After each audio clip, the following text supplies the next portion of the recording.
In today's video, I am going to teach you how to convert PNG to SVG in Canva.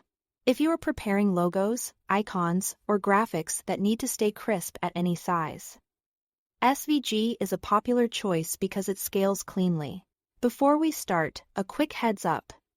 Downloading as SVG in Canva requires a pro subscription.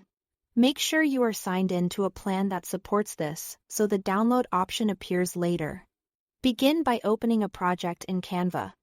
On the left hand sidebar, look for the Uploads tab.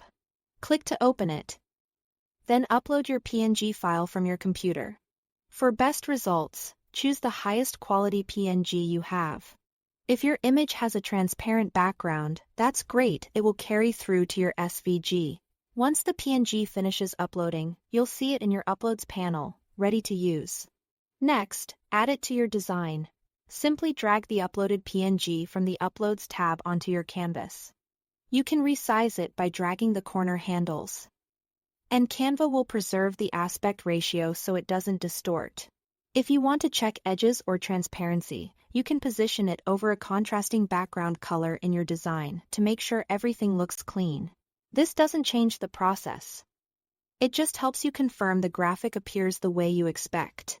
When you are happy with how it looks on the canvas, it's time to download. Go to the top right and click Share. From there, choose Download. In the File Type drop-down, select SVG. You might notice a few options depending on your design elements, for a straightforward PNG to SVG export. The default settings usually work fine. Click Download and Canva will prepare your SVG file and save it to your computer. A quick word on expectations. PNG is a raster format, so exporting a PNG as SVG in Canva doesn't convert it into fully editable vector paths.